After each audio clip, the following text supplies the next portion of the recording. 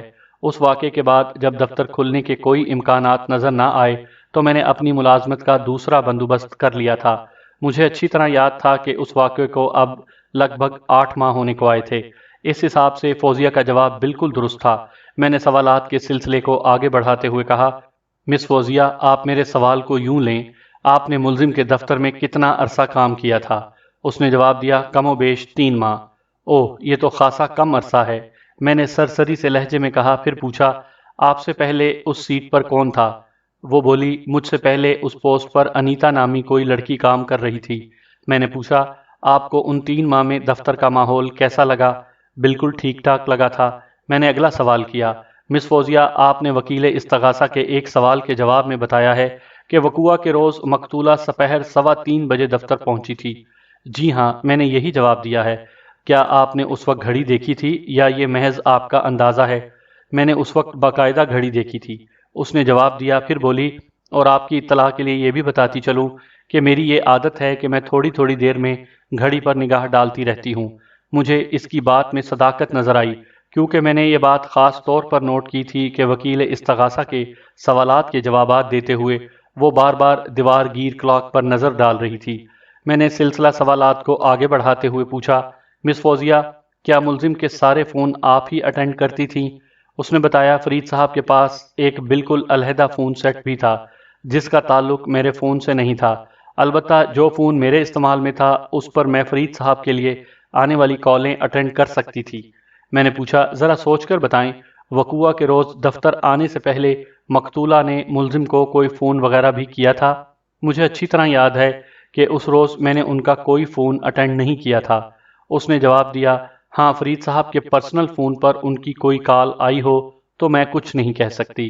میں نے کہا، فوزیہ صاحبہ، آپ نے وکیل استغاثہ کے سوال کے جواب میں معزز عدالت کو بتایا ہے کہ وقوعہ کے روز مقتولہ بالکل نارمل انداز میں دفتر آئی تھی اور آپ سے ان کی رسمی الیک سلیک بھی ہوئی تھی۔ اس نے اثبات میں جواب دیا۔ میں نے پوچھا، آپ یہ بات بتا چکی ہیں کہ آپ کو معلوم نہیں کہ دونوں میاں بیوی کے درمیان اندر بند کمرے میں کیا گفتگو ہوئی تھی؟ آپ کو چپڑاسی مقصود احمد کی زبانی معلوم ہوا کہ ملزم نے اپنی بیوی کو بالکنی سے دھکا دے کر نیچے گرا دیا ہے اور وہ موقع پر ہلاک ہو گئی ہے۔ کیا میں بالکل صحیح کہہ رہا ہوں؟ جی ہاں، میں نے یہی بیان دیا ہے۔ میں نے سوال کیا، کیا آپ یہ بتا سکتی ہیں کہ مقتولہ کتنا وقت فرید احمد کے کمرے میں رہی تھی؟ میں ایک بات کی وضاحت کر دوں کہ عدالتی کارروائی کے دوران میں نے ہر جگہ شگفتہ کا مقتولہ کے حوالے سے ذکر کیا ہے، تو یہ قانونی مجبوری ہے۔ جب تک اس کیس کا فیصلہ ہمارے حق میں نہ ہو جاتا، اس وقت تک استغاثہ کے مطابق فرید احمد ملزم اور شگفتہ مقتولہ ہی تھی، اور اگر میں فرید احمد کو بے گناہ ثابت کر دیتا تو پھر شگفتہ متوفی ہو جاتی، یعنی اس کی موت کا ذمہ دار فرید احمد کو نہیں ٹھہرایا جاتا بلکہ اسے ایک اتفاقی حادثہ قرار دیا جاتا۔ خیر، یہ تو ایک جملہ معترضہ تھا۔ میرے سوال کا جواب دیتے ہوئے میرے موکل کی سابق سیکرٹری فوزیہ درانی نے بتایا، میرا خیال ہے وہ تقریباً آدھا گھنٹہ کمرے میں رہی ہوں گی، کیونکہ مجھے اچھی طرح یاد پڑتا ہے کہ جب چپڑاسی مقصود احمد کی زبانی مجھے معلوم ہوا کہ میڈم شگفتہ کو بالکنی سے نیچے گرا دیا گیا ہے، تو حسب عادت میں نے گھڑی دیکھی تھی اور اس وقت 3:45 کا وقت ہوا تھا۔ میں نے پوچھا، فوزیہ صاحبہ، کیا آپ کو چپڑاسی کی بات کا فوراً یقین آ گیا تھا؟ یقین نہ آنے کا کیا جواز ہو سکتا ہے؟ وہ الٹا مجھ سے پوچھ بیٹھی، حقیقت کو بھلا کیسے جھٹلایا جا سکتا ہے؟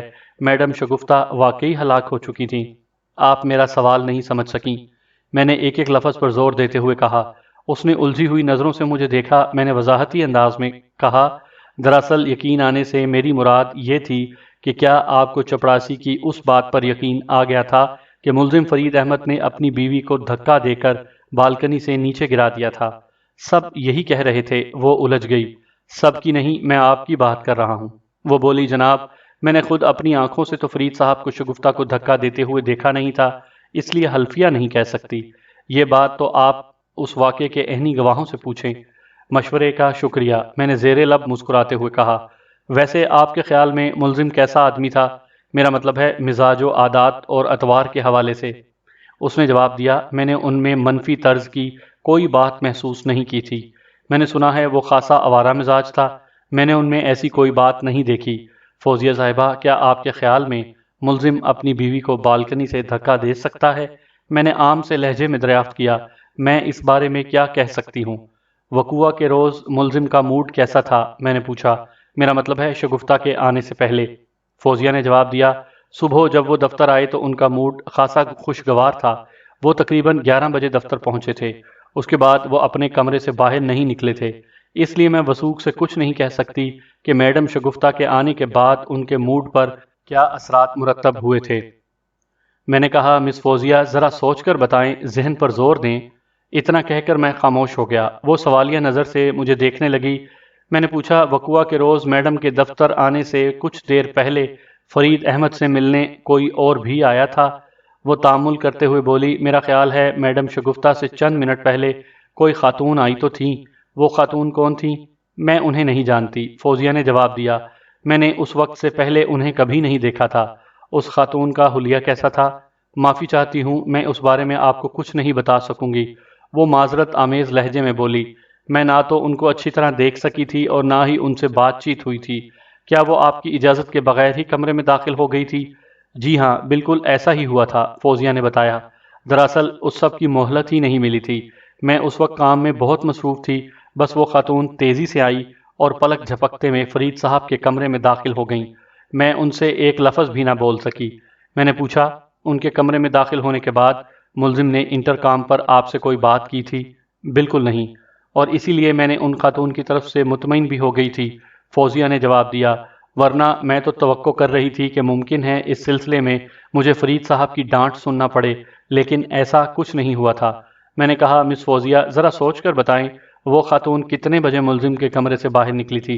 اوہ، میرے سوال کے جواب میں اس نے حیرت امیز انداز میں ایک طویل سانس خارج کی۔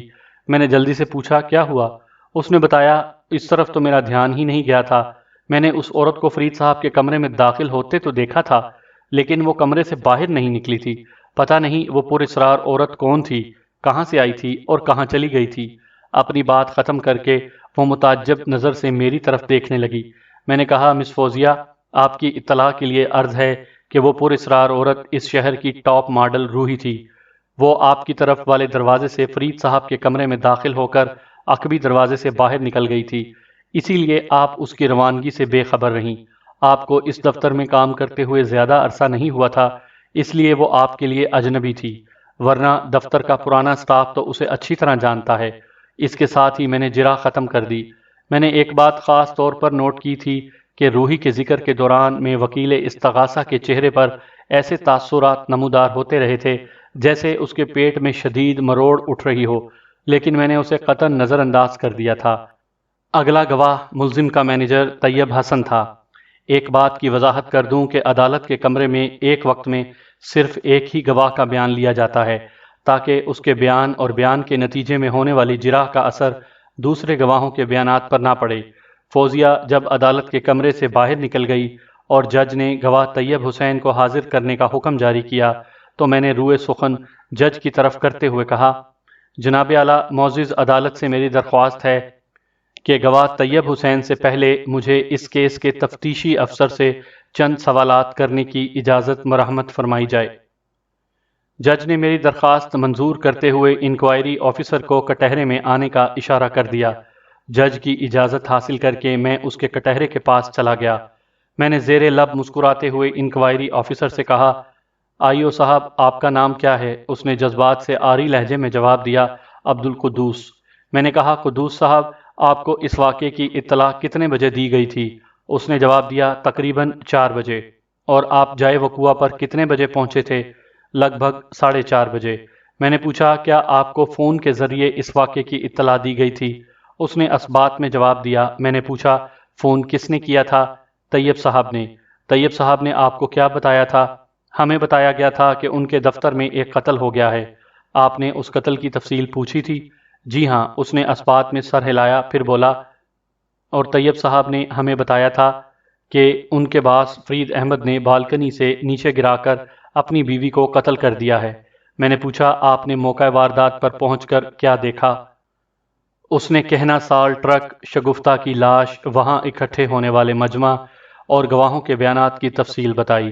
میں نے مزید چند سوالات کے بعد اس پر اپنی جرح ختم کر دی۔ اول آخر اس کا سارا زور اسی بات پر تھا کہ فرید نے مال، جائیداد اور کاروبار پر قبضہ کرنے کے لیے اپنی بیوی کو قتل کر دیا۔ ایسی باتیں پورے وثوق سے اسے استغاثہ میں بھی بیان کی گئی تھیں۔ اس کے بعد ملزم کا جنرل مینیجر طیب حسین گواہی دینے کٹہرے میں آیا۔ اس نے سچ بولنے کا حلف اٹھانے کے بعد ایک طویل بیان ریکارڈ کروایا۔ یہ بیان ہو بہو وہی تھا جو وہ اس سے پہلے پولیس کو دے چکا تھا۔ وکیل استغاثہ نے جلد ہی اپنی جرح ختم کر دی۔ میں نے اپنی جرح کا آغاز کرتے ہوئے کہا، طیب صاحب، آپ کی رہائش کہاں پر ہے؟ وہ اس غیر متوقع سوال پر الجھ گیا، تاہم اس نے جواب دیا، دہلی مسلم کالونی۔ آپ وہاں کتنے عرصے سے رہ رہی ہیں؟ میں نے پوچھا۔ وکیل استغاثہ نے اپنی موجودگی کا اظہار کرتے ہوئے فوراً مداخلت کی، آبجیکشن یور آنر، میرے فاضل دوست نے غیر متعلق باتوں کو چھیڑ کر معزز عدالت کا قیمتی وقت ضائع کر رہے ہیں۔ میں نے کہا، اگر گواہ کو میرے سوال کا جواب دینے پر کوئی اعتراض ہو تو میں اس کے لیے اصرار نہیں کروں گا۔ طیب نے سنجیدہ لہجے میں بتایا، مجھے دہلی مسلم کالونی میں رہتے ہوئے تقریباً 15 سال ہو گئے ہیں۔ میں نے پوچھا، طیب صاحب، آپ ملزم کے ساتھ کتنے عرصے سے تھے؟ جب سے اس نے ایڈورٹائزنگ ایجنسی بنائی تھی۔ اس نے جواب دیا، تقریباً 5 سال سے۔ میں نے کہا، مجھے پتا چلا ہے کہ وہ آپ پر بہت بھروسہ کرتا تھا۔ آپ کہہ سکتے ہیں۔ میں نے کہا، مجھے یہ بھی معلوم ہوا ہے کہ آپ کی مقتولہ شگفتہ سے کوئی رشتہ داری بھی نکلتی ہے۔ اس نے جواب دیا، میں مقتولہ کا کزن ہوں، لیکن میں نے اپنی ملازمت کے دوران میں کبھی اس رشتہ داری کو استعمال کرنے کی کوشش نہیں کی۔ میں نے خود کو ہمیشہ اس ایجنسی کا ملازم ہی سمجھا تھا۔ میں نے پوچھا، کیا ایڈورٹائزنگ ایجنسی کے اکاؤنٹس کو بھی آپ ہی دیکھتے تھے؟ اس نے اسبات میں جواب دیا۔ میں نے پوچھا، طیب صاحب، آپ تو روحی بی بی سے بخوبی واقف ہوں گے۔ اس نے برا سا منہ بنایا اور بولا، ہاں، میں اس فتنہ سامان کو کیوں کر بھول سکتا ہوں؟ فتنہ سما کیا مطلب؟ وہ بولا، یہ سارا شر اسی کا پھیلایا ہوا ہے۔ وہ اگر فرید اور شگفتہ کے درمیان نہ آتی تو شاید آج شگفتہ زندہ ہوتی۔ آپ کیا کہنا چاہتے ہیں؟ وہ بیزاری سے بولا، میں نے اس سلسلے میں اپنے بیان میں وضاحت کر دی ہے۔ ہاں، اتنا ضرور کہوں گا کہ فرید کو گمراہ کرنے والی روحی ہے۔ میں نے کہا، میں نے سنا ہے ملزم روحی سے شادی کا ارادہ رکھتا تھا۔ آپ نے بالکل ٹھیک سنا ہے۔ شگفتہ کو یہ بات کسی طور گوارا نہیں تھی، ہے نا؟ وہ بولا، کوئی بھی معقول بیوی ایسی صورتحال کو گوارا نہیں کر سکتی، اور شگفتہ ایک معقول اور شائستہ عورت تھی۔ میں نے سوال کیا، طیب صاحب، میری معلومات کے مطابق تو روحی لگ بھگ 1.5 سال پہلے آپ کی ایجنسی چھوڑ کر جا چکی تھی، پھر آپ اس سانحے کے سلسلے میں اس سے مورود الزام کیوں ٹھہراتے ہیں؟ وہ بولا روحی ایجنسی چھوڑ کر گئی تھی، یہ شہر یا ملک تو چھوڑ کر نہیں گئی تھی۔ کیا آپ یہ باور کروانا چاہتے ہیں کہ ایجنسی سے لا تعلق ہونے کے باوجود بھی ان دونوں میں رابطہ ضبط قائم تھا؟ میں نے پوچھا۔ اس میں کیا شک ہے؟ کیا آپ نے خود انہیں ملتے جلتے دیکھا تھا؟ وہ گڑبڑا گیا۔ ہاں نہیں، میرا مطلب ہے میں نے تو انہیں نہیں دیکھا تھا، لیکن ظاہر ہے وہ ملتے تو ہوں گے، اور پھر میں کون ہوتا ہوں اس بارے میں کھوج لگانے والا۔ اپنی بات ختم کر کے وہ پریشان نظر سے ادھر ادھر دیکھنے لگا۔ میں نے فوراً کہا، طیب صاحب، اس کا مطلب یہ ہوا کہ آپ صرف قیاسات کی بنا پر یہ بات کر رہے ہیں کہ روحی ملزم سے اس دوران بھی ملتی رہی تھی۔ چلیں آپ یوں ہی سمجھ لیں۔ جج نے طیب حسین کو تنبیہ کی، طیب صاحب، یہ عدالت آپ کے قیاس سننے کے لیے نہیں لگائی گئی۔ آپ جو بھی بات کریں ٹھوس بنیادوں پر کریں۔